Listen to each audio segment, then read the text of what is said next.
Hello everyone, this is Megha, and in the previous videos we were studying about the school days of Albert Einstein and how he felt there. Albert Einstein, the greatest physicist, scientist and a Nobel Prize winner, well I don't think he still need any introduction. This is a story and it's a part of the biography of Albert Einstein written by Patrick Pringle and the characters are Albert Einstein, Mr. Brown, his history teacher, Yuri, his best friend, Dr. Ernest Weil, a neurospecialist who helped Albert in getting his diploma, and Mr. Coach, mathematics teacher, Elsa, his cousin sister. तो अभी तक हमने पढ़ा कि Albert Einstein अपने diploma लेने के लिए म्यूनिख के एक स्कूल में पढ़ रहे थे where he was unhappy because he hated learning dates and facts by heart and he confessed his apathy of learning dates and dry facts Albert believed in ideas और साथ ही वो डिसलाइक करते थे अपनी लॉजिंग्स को जहाँ वो रहते थे because of the violence around him there. The only people he could depend on were Elsa and Yuri. Elsa was his cousin who lived in Berlin. She encouraged him in his studies and tried to assure him that it was not difficult to pass his examination. All he had to do was learn like a parrot, like other stupid boys who did that and passed. Yuri, his friend, Chu gave him a lot of support and introduced him to Ernest Will, helping him get out of his miserable existence in Munich.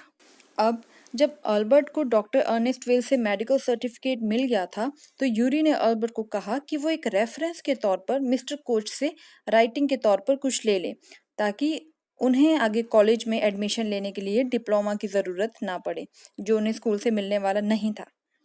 तो mister coach, he was Albert's mathematics teacher and he had a very good opinion about Albert. Mr. Koch was very much impressed by Albert's knowledge of his subject.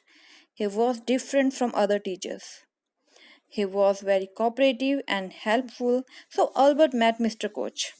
और जैसे ही Albert ने mister Koch को अपनी problem के बारे में बताया तो he willingly gave Albert the reference that he wanted. यहाँ तक कि मिस्टर कोच ने ये भी कहा कि क्या मैं ये लिखूं कि मैं तुम्हें ज़्यादा पढ़ाने के लायक नहीं हूँ. Actually, Albert was so intelligent, and Mr. Koch wrote that Albert was only wasting his time in his class. In fact, Albert would soon be able to teach him. Albert told Mr. Koch that he enjoyed the class. In a way, Mr. Koch was the only good teacher who never pretended to be what he was not. School में पढ़ाया जाने वाला सारा maths Albert Einstein ने पढ़ लिया था या शायद उससे कुछ ज़्यादा ही. And then Albert was called into head room. अब अल्बर्ट को लगता है कि हेड टीचर ने मुझे एज यूजुअल पनिश करने के लिए ही अपने रूम में बुलाया होगा.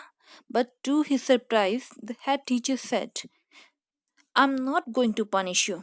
Your work is terrible and I'm not prepared to have you here any longer, Einstein.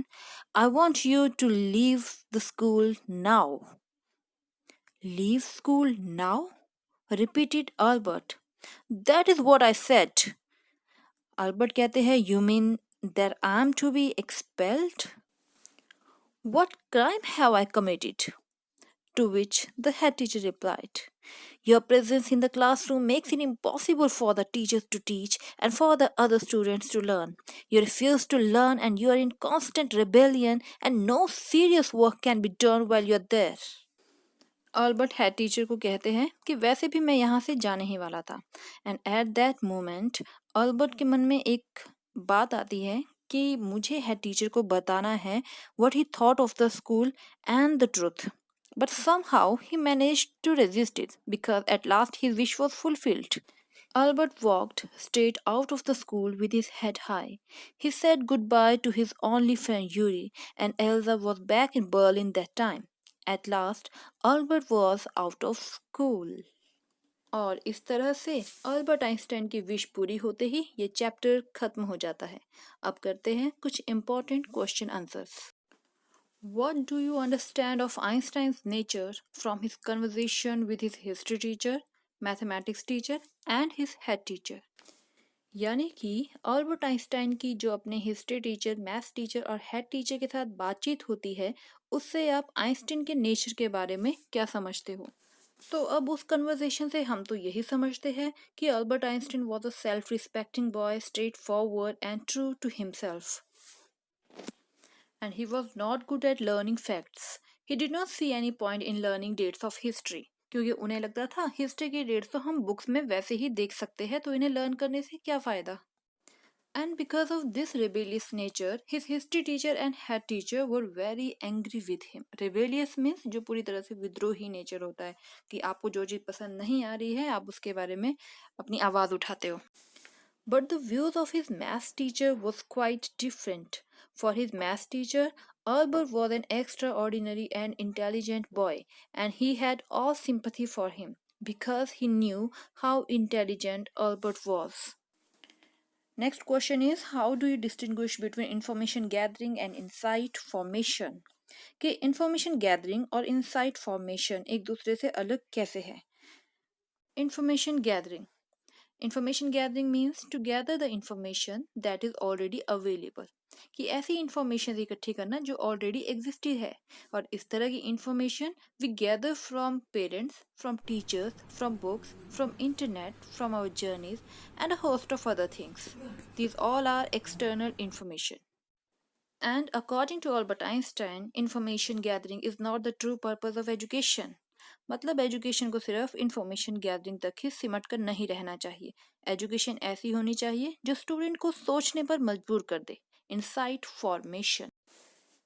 Insight formation is introspection, deep thinking, deep understanding and keen observation, a knowledge that comes from within. मतलब ideas, imagination, and creativity. These all are important for the real growth and development of mind. And this must be the goal of education. The school system often curbs individual talent. Discuss. Well, we have already discussed it in the previous video, right? Still, I wanna add a quote from Albert Einstein here. Everybody is a genius, but if you judge a fish by its ability to climb a tree, it will live its whole life believing that it's stupid. It means everyone has a different ability. You must have one. You may be good at sports and games only, but if you start comparing yourself with others, it means you are overlooking your own talent. Aim for what you are good at. Work hard for what you want. You have your own way of thinking. Don't try to copy others. With this, I end the chapter here. Stay healthy, stay safe. Goodbye. Jai Hind.